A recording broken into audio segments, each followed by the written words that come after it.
நம்ம ஏதேனும் தர்மம் செய்யறோம்னு சொன்னோடனே அது செய்யணும், கோடி கோடியா கொடுக்கணும், லட்ச லட்சமா கொடுக்கணும், நிறைய சோறு ஆக்கி போடணும், அப்படியே வாரி வாரி வழங்கலாம் கிடையாது.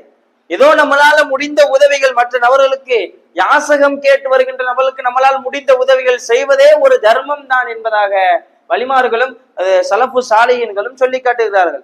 இப்போ அல்லாஹ் ஜல்லஷானஹு தஆலா குர்ஆன்ல மற்றொரு இடத்துல சொல்லி காட்டுறான். அல்லாஹ் சொல்லும் போது உதாரணத்தோட இன்னைக்கும் சொல்லுவான். அதே போல அல்லாஹ் சொல்றான், மஸலுல்லதீன யுன்ஃபிகூன அம்வாலஹும் ஃபீ ஸபீலில்லாஹ், அல்லாஹ்வினுடைய பாதையில் யார் செலவு செய்கிறார்களோ, எவ்வளோ, கமஸலில் ஹப்பத்தி, ஒரு வித்து, அதாவது ஒரு விதை அளவே யார் செலவு செய்கிறார்களோ அந்த விதைய பூமியில வச்சிருவோம். பூமியில வச்சோன்னு சொன்னா அது 7 வித்துக்களாக வரும், 7 கிளைகளாக வரும். அந்த 7 கிளைகளிலிருந்தும் நூற்றுக்கணக்கான அந்த விதைகளும் அந்த மணிகளும் வரும். இப்ப இது போலதான் எந்த ஒரு மனிதர் அல்லாஹ்வினுடைய பாதையில் ஒரு பேரித்தம்பள அளவோ அல்லது ஒரு வித்து அளவோ அல்லாஹ்வினுடைய பாதையில் யார் செலவு செய்கின்றார்களோ அந்த மனிதருக்கு அல்லாஹ் பன்மடங்கு அதனுடைய அந்த கூலியை கொடுப்பான் என்கின்ற விஷயம் இந்த ஆயத்தின் மூலம் நமக்கெல்லாம் தெரிய வருகிறது.